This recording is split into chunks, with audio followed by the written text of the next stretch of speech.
Ride it up, give me some space. I'm sided up, can't feel in my face. I lined it up, go pick up the pace. I tried it up, you losing the race. My partner, I'm running away. I tried it up, my feelings are raised. I'm shining now, I'm feeling okay. I'll ride it out. Hold up on a mission, if I got it, I'ma run it till I die. I'ma make my life a show. To even start to understand the game we were talking about today, I want to express that there is history to this game. From coming home from school to load up my PS2 to play as Goku on Planet Namek, to now today, coming home from college to load up my PC to play as Jiren in the Tournament of Power, there is still that sense of thrill I got even when I was younger playing this game. Although this isn't labeled Budokai 4, this is essentially the fourth installment.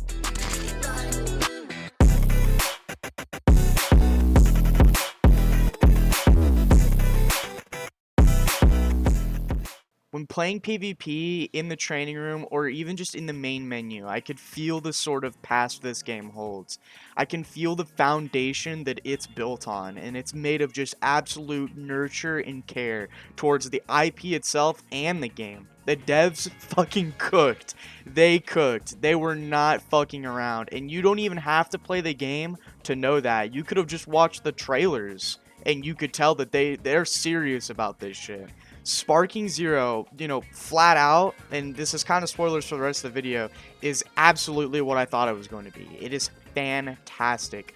I even spent money to play the game early, and I feel like it was worth it. The money, it feels like it was worth it.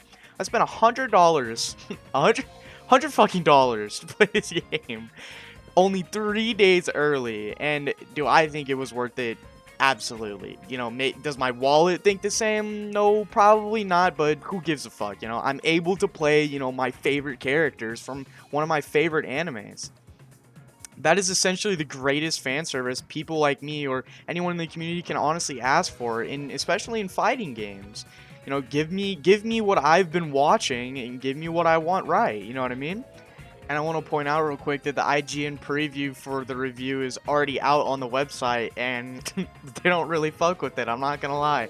I read through the article a little bit, the preview, and the guy or whoever it is just not really in it. They really just don't get it, and I hope people don't, stick that as their, oh, this game's bad because IGN said so. Do not listen to those delusional motherfuckers, please. Holy moly, those guys, whoever they are, the hive mind they are, they have the worst takes. They don't really like how it's played out, and they think it's just a big fan service piece. I'm here to tell you, the Walker J. Sun official take, I'm here to tell you, fuck IGN, and that they are wrong. This game is so good.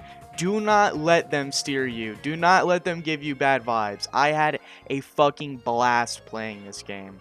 And I really hope that a lot of people don't, see all these reviews and see all these big buzzwords and get scared and, steer away from this game.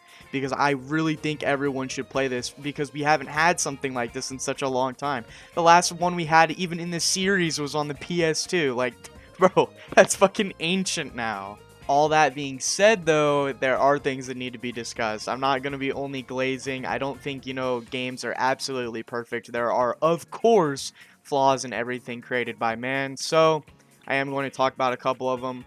The first thing that really needs to be talked about that I think is extremely important for fighting games in, this new era we're in is crossplay. This game does not have crossplay. You cannot, as an Xbox player, play with the PS4, vice versa. You, as a PC player, cannot play with an Xbox or PS4 player, vice versa. It is absolutely terrible. That is a almost necessity that needs to be in... That needs to be an absolute standard in fighting games nowadays. And the fact that it isn't in this one, when they haven't made a game since PS2... I don't know. Little concerning there. Little concerning, I'm not gonna lie. Fighting fatigue is a term in the fighting game, community that players will get burnt out because all they can do is 1v1s. sorry for the pause right here, but I do want to say thank you so much for the support on the last video I did. I did not expect that to go absolutely crazy, but it did, and I actually can't thank you guys enough. I got some analytics from that video. There is 98% not subscribed. If you are not subscribed, please lock the fuck in and subscribe. I'll see y'all later, boys. With other people. Adding crossplay spices that up. Just a tiny bit, but it spices it up. Anything helps. Fighting fatigue is real, and this game will 100% suffer from it unless they, figure it out. I read an article on, the state of the crossplay, and when they were questioned about it, and they said that it is extremely difficult to implement. I'm sure it is. I'm sure it is. But they are going to make millions of dollars with this game. Just from the hype. Not even from a second wave boost, just from the hype. They can fund the people, the tech, the coders, whatever it will take. They can fund it. The servers, they can fund it. Trust me. There's no money isn't the issue. It's time isn't either. This should have been on launch, but I digress. The next thing I want to talk about is the price tag. I don't know what the fuck fighting games are smoking. Because why are you $70? Why are you $70? Especially when fighting fatigue exists and the whole game is based around PvP, player versus player action, where if you main someone, you are reenacting the same scenario almost, a quadrillion times over for how many times you play. Why is this $70? These games do not need to be $70. And I'm going to take another, gallant shot at Big Corpa here. Bandai, what the fuck are we doing? You don't need you don't need $10 more every purchase. You don't need $10 every purchase. You don't need that. You don't need that. This game needs to be $60, and I will die on that hill 100%. When Mortal Kombat 1 dropped, and that motherfucker was $70, bro. Yeah, I still bought it. Of course I did. It's Mortal Kombat, but bro, was I really thinking about not buying that? Yes, of course I was, and I'm sure a lot of people didn't buy it. Because it was $70. It was the first fighting game, AAA fighting game, to label itself in the category worthy enough of a $70 price tag. That fucking blows my mind. Tekken 8, right after, shortly followed. It was, I think, from November or December of 2023 to when Tekken released, which was sometime a little early, probably Q1, Q2. It dropped as well. $70. Don't know why they think this is okay. I don't know why consumers think this is okay. I've seen some people who are even trying to explain it to other people on why this is alright. This is not alright. This is absolute abuse to the consumers and how deprived we are of, good fighting games, and how many series we have in the fighting game genre, and how many series we have that are actually good and how many that we have that are actually just not good. I think it's absolutely not okay. Another thing I want to talk about, last thing for the things that needs to be discussed, is I think the community for this game needs to dial it back a little bit. Just a tad. I saw a Steam thread, it's going viral right now, some dude literally threatening his life because he didn't know if he was going to play this game or not, or be able to play this game or not. First and foremost, what the fuck's going on? Second, I hope you get help. People like that genuinely should, check in with a family member or friend. This game is not life or death. Please stop begging people to buy this game for you as well. That's another pet peeve I have. Quit tweaking out over the game. It's a video game, and quit begging people. Get your money up. You're broke. That's a problem. That's your first issue. Not playing Sparking Zero? No. Get the money up first, buddy. Get the money up.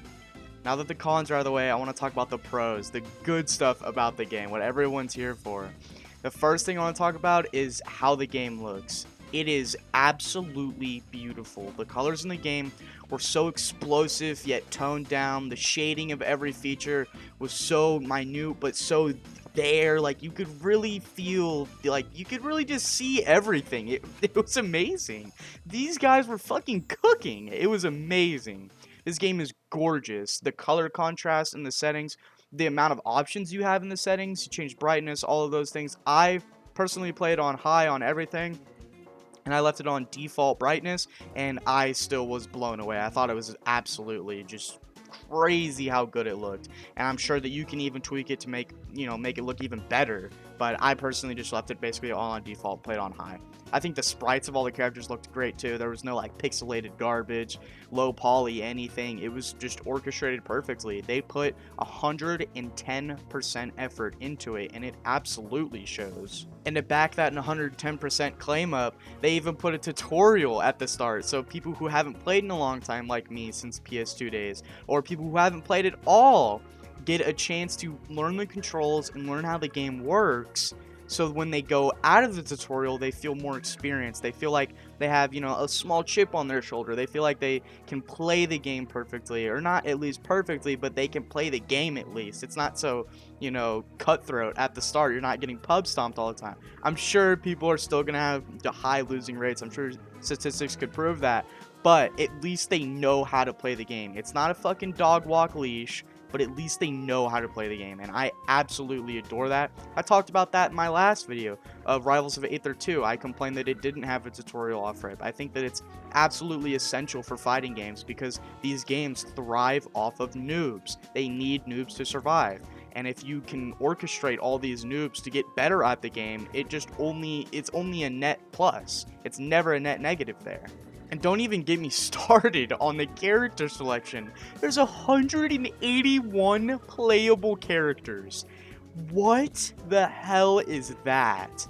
There is so many in this that I literally I was scrolling and skipping past rows and rows and rows of characters. And I didn't even know they were there until I would scroll back up and, actually look through.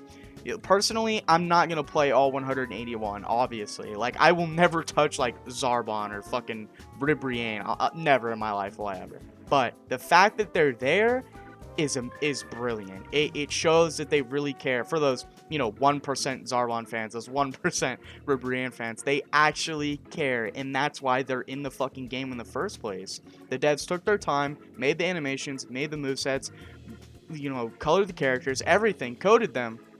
They're in the game because they care. I was never in that menu and was like, man, I don't know who to play. Bro, yes, I fucking did. I knew who to play. Yes, I fucking did know who to play. I was picking this, and that, and I enjoyed every second of it. The next thing I want to talk about is beam clashing. This is a feature that's prominent in this entire, series that they have of these games. And it's absolutely brilliant. When two people use an ultimate or just a key gauge move, they do a beam clash. And I did this in online on like one of my couple first games against a Kid Buu, and I was playing God Vegeta, and I was in a call streaming it to my friends because they didn't know if they wanted the game yet. And we were people who weren't even playing the fucking game, when they saw me beam clash in the video, were hyped. And what's even greater than that is that when you look back, if you go back, I'm actually going to flash it up on the screen. If you look at it, I don't even do the beam clash correctly because I'm a head ass. You're supposed to hold down triangle off rip. I was spamming it. I lost the beam clash and I still thought it was fucking amazing. That is super significant and holds a lot of value than, more people think it does. That is super significant. I lost that beam clash starting this game, playing as a new player, and I still had fun. That is a good feature. That is amazing. It was beautiful, gorgeous. Vegeta's death was gorgeous. I don't even want to say that because I love Vegeta. Vegeta's death was gorgeous. It was absolutely brilliant. And speaking of brilliant things, the UI is amazing. Personally, I think a thing to compare this to that is fair would be Fighters, and I hated Fighters' UI. I thought it was the most tacky, corny, garbage shit ever. The fact that they would chibi all the characters and then make all the, fonts and words in ugly colors and like rectangular, just get it out of my face. Such an eyesore. This UI is a complete 180. It is amazing. Absolutely amazing. It is so nice to the eye. It's not, flashy in your fucking face. The main menu's perfect. It's super simplistic, yet holds a lot of value and character with what it shows. There's a lot of options in the main menu. I guess that's the only thing I could say that is a little too much, but that's perfectly fine if it looks pretty. You know what I mean? Like, it looks great. There's absolutely nothing wrong with the UI. Now I want to talk about, the big chunk of a fighting game is the actual fighting in the online and how it was played. I think it was great. I wouldn't say that it's absolutely amazing because a lot of people's Wi-Fi's um, weren't really the greatest, so there was some lag. I'm not gonna lie. If you did match up with someone who was like a semitone away from what Wi-Fi you were on, and in this game they categorize it as levels, so like 1, 2, 3, 4, 5. If you played with a 4 and you were a 5, you could definitely tell. If you played with a 5 and a 5, you know, it was perfectly fine. I didn't really notice anything wrong. But if you did play with someone who was either up or below you, then there was some difference in it, and it was kind of annoying. But other than that, I think the fighting was great. I think the online was great. The room matchmaking is perfect. It's basically as specific as it can, you know, possibly fucking get for people to create matches they actually want. Um, and with fighting, there's the combat. I think this game is extremely similar to Xenoverse 2 in that regard, but I think this game is faster than Xenoverse 2. With Xenoverse 2, it was really, you know, reliant on reserving your stamina and hitting stamina breaks. In this game, it's more so keeping your key up and making sure you're not getting countered, like making sure no one's parrying you all of the time, and just reading people basically. So it's more mechanically gifted there, other than, you know, predicting a Z vanish in Xenoverse 2 and then getting a guard break and then just letting out a fucking dumpster truck fucking combo and killing them. Um, this one's more so like actually, you know, reading people and uh, getting their habits down to best of them when you're fighting them. I think the rush attacks, the heavies, the key gauge, everything is perfectly designed. It's made for you to play fast, and it wants you to play fast. It wants you um, to, you know, actually sit there and fight the person and not, you know, range them out or turtle up or whatever other bullshit playstyle, you know, fucking dumbasses want to use. This game encourages you to go out there and, you know, start swinging. And that's great. It's hands. People people have been wanting this in fighting games. We don't need a fucking, you know, range, spell, trap, you know, auto combo. We don't want any of that. We want actual hand-to-hand combat, and this is pretty good in my opinion in regards to how that is actually played out. I felt like there was no empty routes when I would do a move. I felt like I always had like a plan in a sort of way. Like I know I could have done something after another move. I didn't feel like I was just getting super lost in the amount of things I could do. In the tutorial, it simplifies the things you can do as a whole, like for your kit.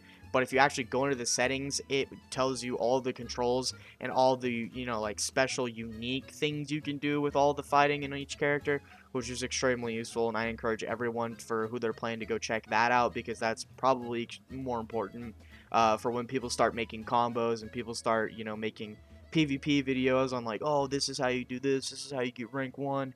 Definitely a thing to look into because it's extremely helpful for, you know, learning your characters. I know a lot of the gameplay that I did show wasn't the greatest thing in the world, but it's literally my first like couple 5, 6 games that I actually did record. The rest of the time I was playing, I wasn't recording. I was just trying to actually like enjoy the game. Um, but other than that, yeah, no, I think the combat's just amazing. It's smooth. It's not clunky. I don't feel like, you know, a metal tin fucking rock. I don't feel like heavy gravity. The one thing I do, you know, think is a little weird compared to all of the other stuff you're given, like on every other character, is the jump button. For me, I believe it's L1 or R1. I'm not entirely sure. The jump has so much end lag that it's like I don't understand its use. It's the one thing I don't understand about this fighting game. It's just the jump button, and it's like you would think it's like, you know, oh, a little hop. No, it's like a gigantic leap that has crazy end lag. Um, but other than that, I think everything else is perfectly in place. I think it's a great fighting game, and I can definitely see it going competitive and being at, you know, big tourneys in the near future for sure. And that about wraps it up for me. Overall, I think this game's amazing. I don't really think there's much wrong with it, other than, of course, launch day, pre-access launch day issues that I'm sure people are whining about in the Steam forums and whining about on Reddit and whatnot. I'm sure it's there. I'm sure it exists. It happens for every game. But yeah, other than that, I think the game's great, and I think everyone should definitely give it a try. I know $70 is a little crazy, but trust me, it is worth every penny. It is my absolute approval right here, right now. I approve of this game for sure. Thank you guys so much for all of the support recently, and thank you for tuning in to hear me talk. I love that. I love you guys. Thank you guys for watching, and I'll see y'all later. Can't believe I thought I would want this. Throw